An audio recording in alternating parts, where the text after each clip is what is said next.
Please welcome Noé Quintero.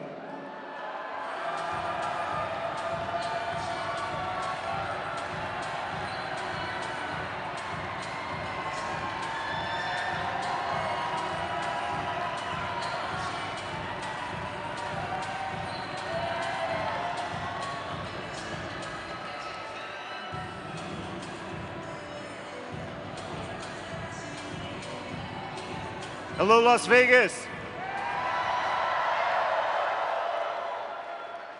Very honored to be here tonight and have the opportunity to speak. My name is Noé, and I'm a son of Mexican immigrants. I'm a father, a husband, and a middle-class worker. Para mi gente latina, me llamo Noé y soy hijo de inmigrantes mexicanos. Soy padre, esposo y trabajador de la clase media. When I look at my children, I know Kamala Harris is the only choice for this election.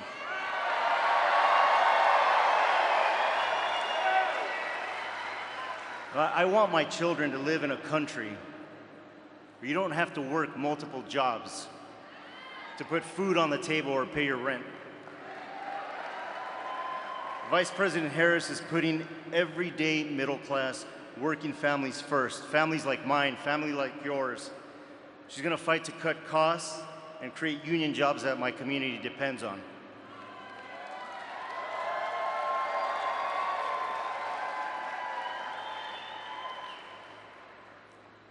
And of vital importance, I want my daughters to have a future where their reproductive freedom is protected.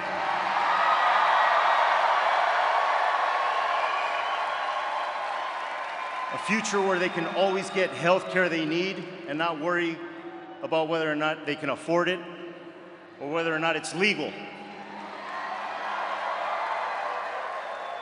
Now, this is particularly relevant for my family because one of my daughters suffers from a rare, debilitating genetic disorder known as Rett syndrome. It's a battle that my family and I have been fighting for many years.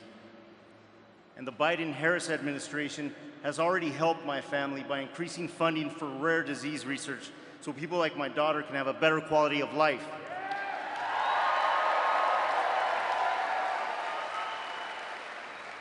That means everything to my wife and I. I know Vice President Harris will continue to fight to make healthcare more accessible and affordable for everyone. Now, my parents immigrated to the United States for a better future. They did it for myself, for my siblings. They believed in the American dream. And now, Vice President Harris and Governor Walz are fighting to protect the promise of America for everyone.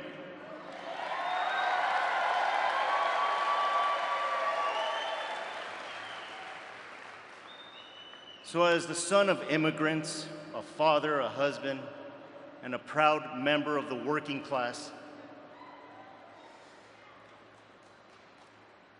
I'm proud to support Vice President Harris and Governor Walz in this election.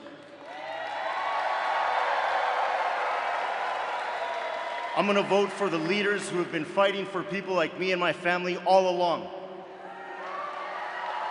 Y para la comunidad latina no hay tiempo que perder. Solo quedan 37 días hasta el día de las elecciones y necesitamos ponernos a trabajar. La vicepresidenta Harris ha apoyado a la comunidad latina a lo largo de toda su carrera y ahora estamos listos para apoyarla.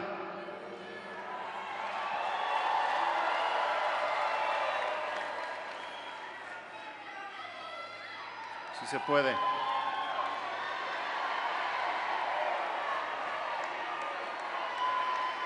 And now, it's my great honor to introduce the next President of the United States, Kamala Harris.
you. And can we please hear it for Captain Quintero?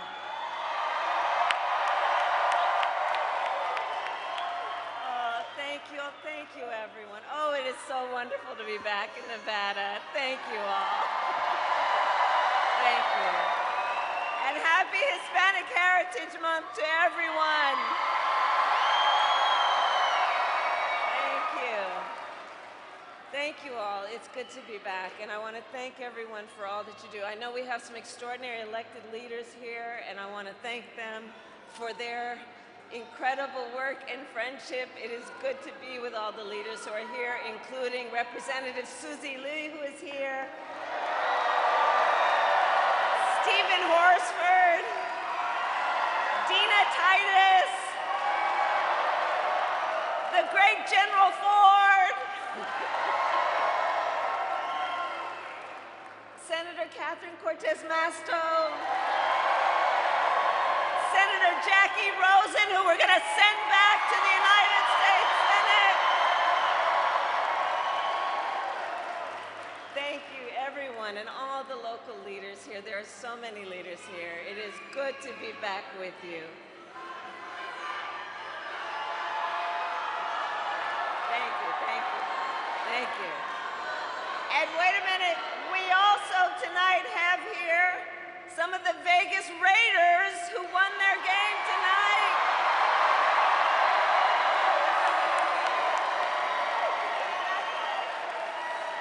Oh, congratulations. You came right from the game. Congratulations. Give them an applause, right?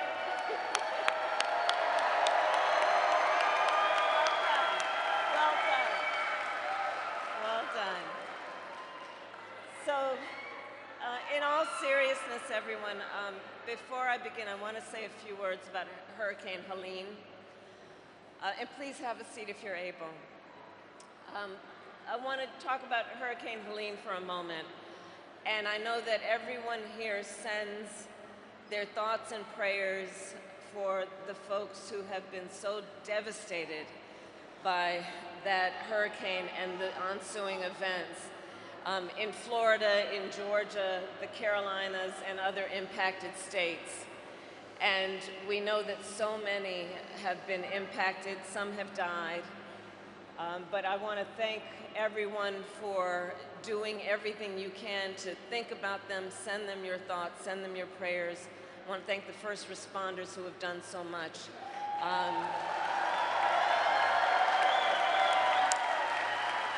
And we will stand with these communities for as long as it takes to make sure that they are able to recover and rebuild.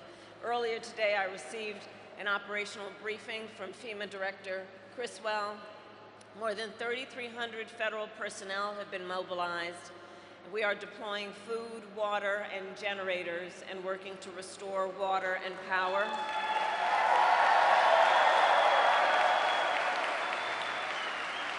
And the President and I have told state and local leaders we will provide whatever help they need in the days and weeks ahead. And so I thank you all for sending your best wishes to everyone there. Thank you.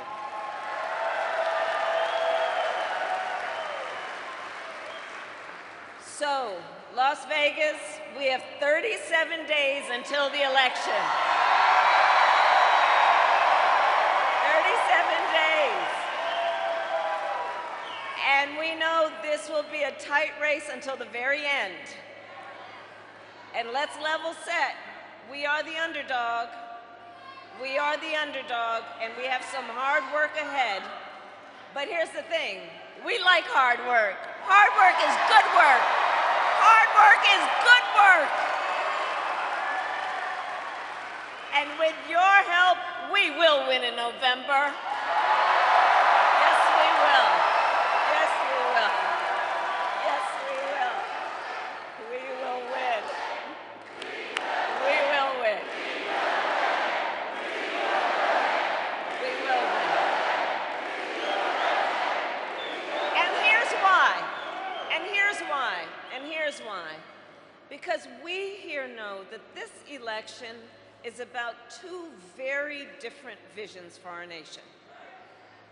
And the contrast, I think, was quite clear in our debate. Did you all see the debate? You saw the debate. You saw the debate. Yeah. Yeah. And in 2 days, I know we will cheer on Coach Walz when he debates J.D. Vance. Yeah.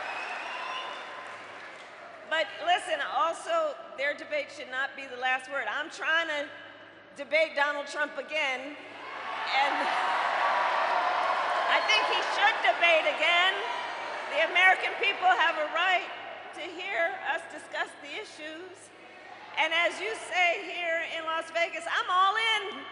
I'm all in.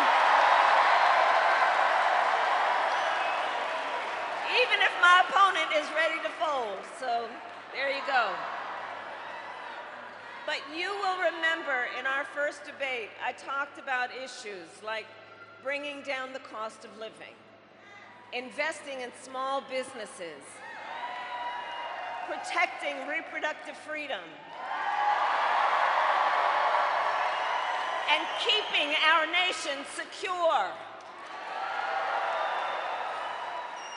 But from Donald Trump, well, it was the same old tired playbook. Same old tired playbook, with no plan on how he would address the needs of the American people. Well, folks, it's time to turn the page. It's time to turn the page. America is ready to chart a new way forward. Ready for a new and optimistic generation of leadership.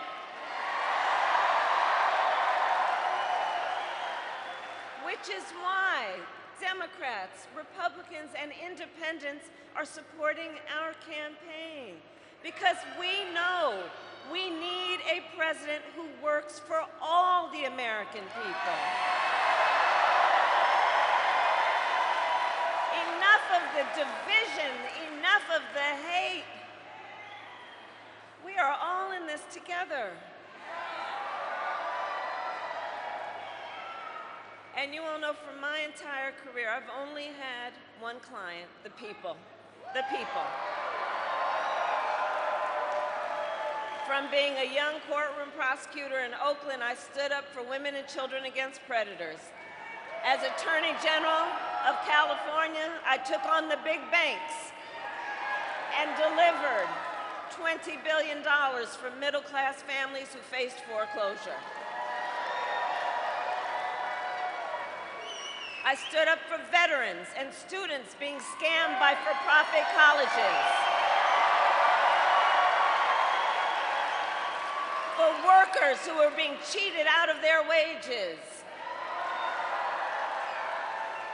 And I pledge to you as president, I will fight for all Americans, and together we will build a brighter future for our nation.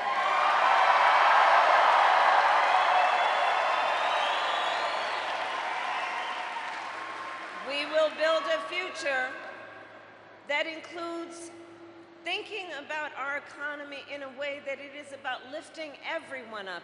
We will build what I call an opportunity economy, so that every American has an opportunity to own a home, to build wealth, to start a business.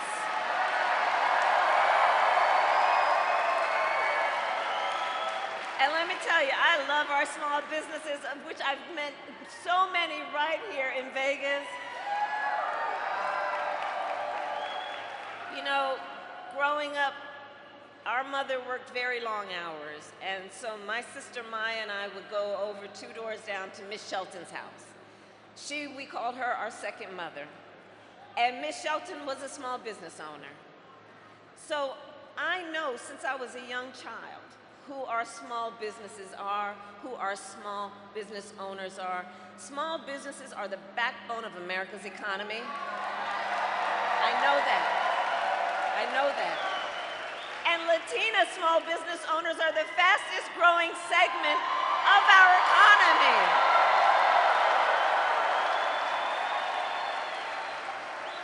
So my plan is about tapping into that ambition, those aspirations, those dreams, those incredible ideas, that strong work ethic that people have.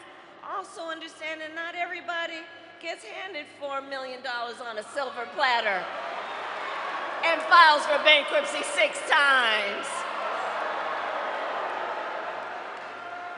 So my plan is about saying we've got to help entrepreneurs, startups out, and I will give a $50,000 tax deduction to help entrepreneurs start their small businesses. Because right now, that tax deduction is $5,000. Can't nobody start a small business in 2024? So we're gonna make it something where it is doable to lift folks up. We also need to build more housing in America.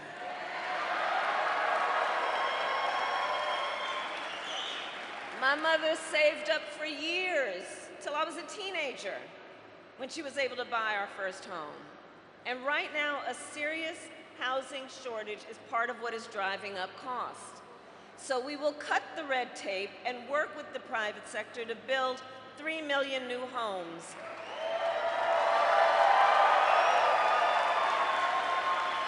And provide first-time home buyers with $25,000 down payment assistance.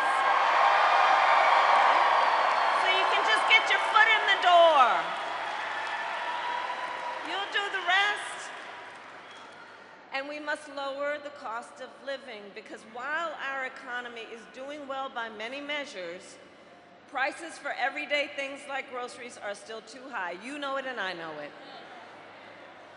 So I have a plan that includes lowering costs on everything from healthcare to groceries, including I will take on the corporate price gouging that we know has resulted in jacking prices up, often around tragedies and emergencies. We will give a tax cut to 100 million more Americans, including $6,000 during the first year of a child's life, knowing that the vast majority of our young parents have a natural desire to parent their children well, but not always the resources to do it. And that $6,000 in extending and expanding the child tax credit will help buying a crib, buying a car seat, doing the things that are so critical in that first phase of life. I will also make sure good-paying jobs are available to all Americans, not only those with college degrees.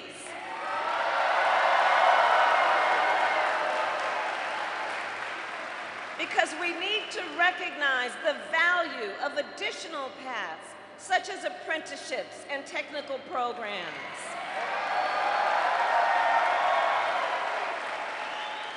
And so, as president, part of how I'm going to push this forward is I will get rid of unnecessary degree requirements for federal jobs,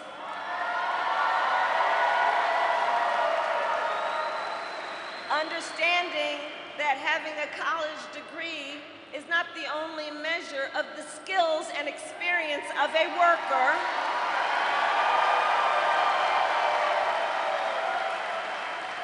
And when we do that with the federal workforce, I'm coming to ask the private sector, challenge you to do the same.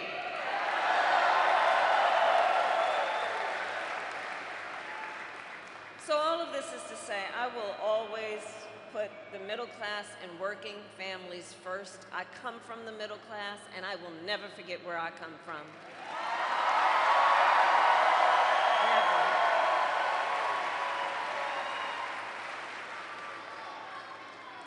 Now, Donald Trump has a different plan. Yeah. Just Google Project 2025.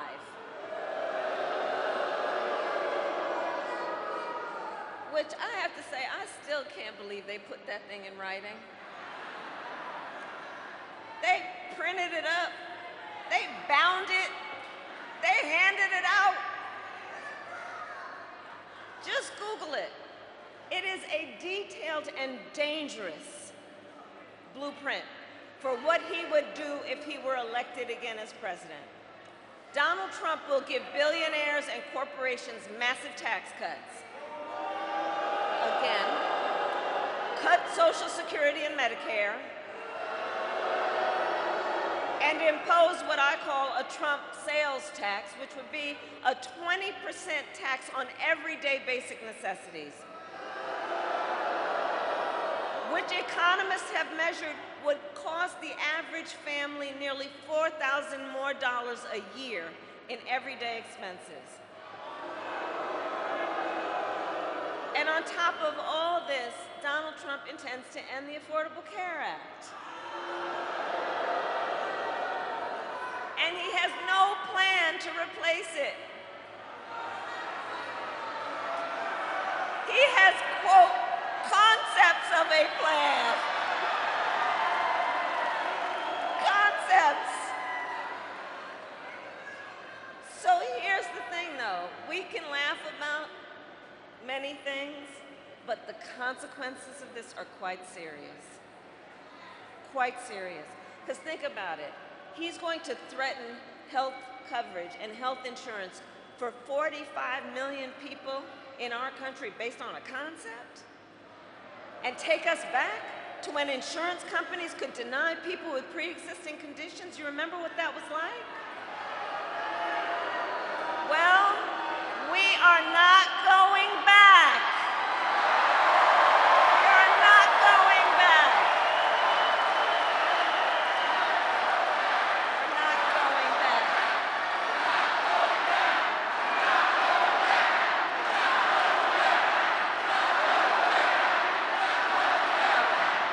We're not going back. We will move forward. And we will take on the biggest issues facing our nation. We have talked about the economy. We have talked about what we can do in terms of investing in the ambition, the aspirations of our country. We will take on the issue of immigration. We will take on a number of issues. On the subject of immigration, we must have comprehensive immigration reform with strong border security and an earned pathway to citizenship, including for hardworking immigrants who have been here for years, including our dreamers,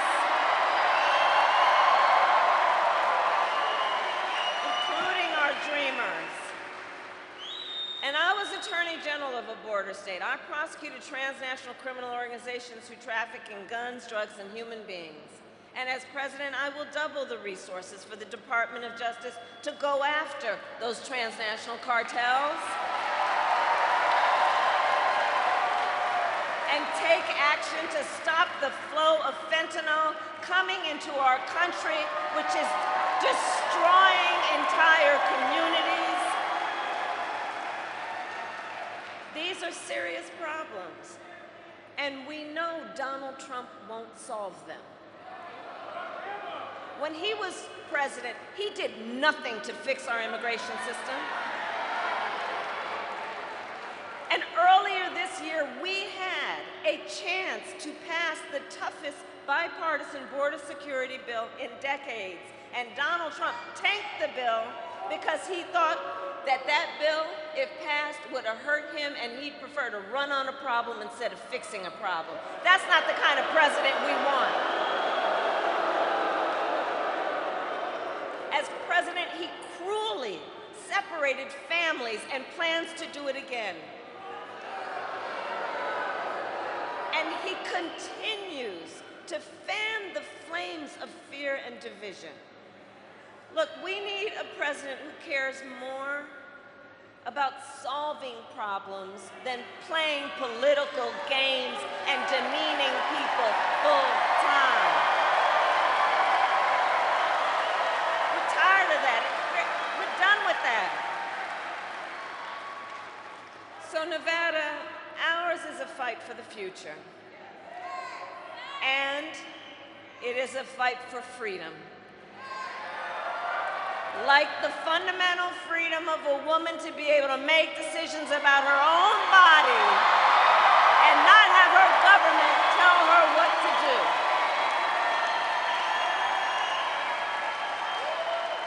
And we remember how we got here. Donald Trump hand-selected 3 members of the United States Supreme Court, the Court of Thurgood and RBG,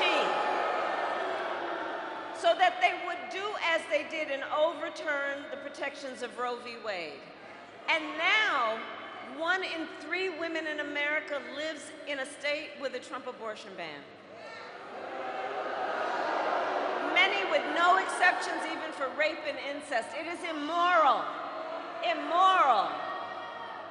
And let us agree, one does not have to abandon their faith or deeply held beliefs to agree the government shouldn't be telling her what to do. If she chooses, she will talk with her priest, her pastor, her rabbi, her imam, but not the government telling her what to do with her body. Come on. And with Jackie Rosen back in the United States Senate, when Congress passes a bill to restore reproductive freedom, as President of the United States, I will proudly sign it into law. Proudly sign it into law.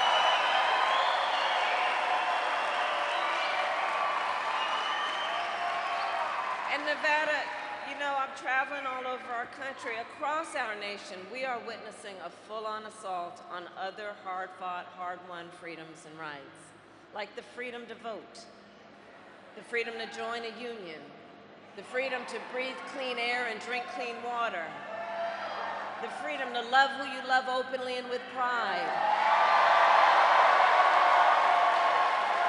and the freedom to be safe from gun violence,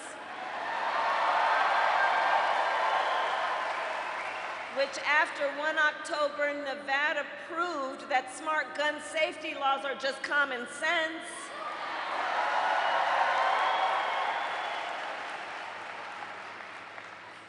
So look, generations before us, generations of America led the fight for freedom. And the baton, well, it's now in our hands. It's now in our hands. And it all comes down to this. We are here together. You came out on a Sunday evening. We are here together because we know what is at stake, and we are here together because we love our country. We love our country. We love our country.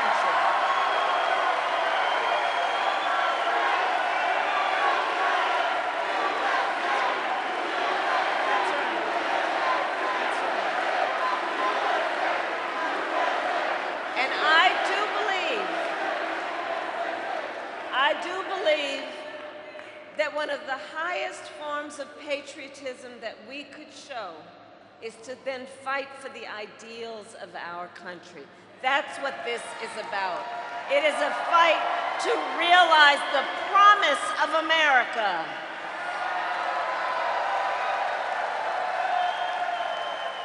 And I know the people of Nevada, you are battle-born. You are battle-born.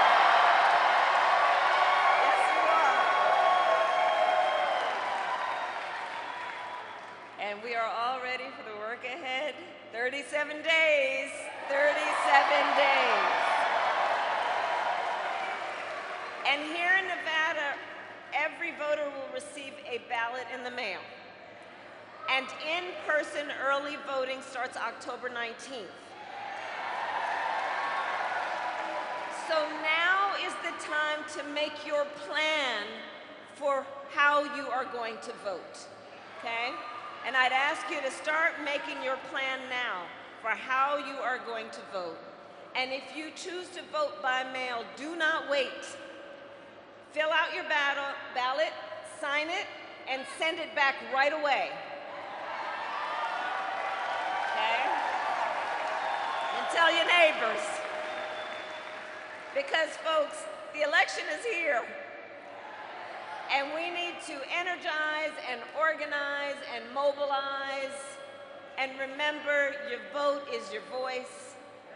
Your voice is your power. Don't ever let anybody take your power from you. Never. Never. Don't let anybody silence you, ever. So, Las Vegas, today I ask you, are you ready to make your voices heard?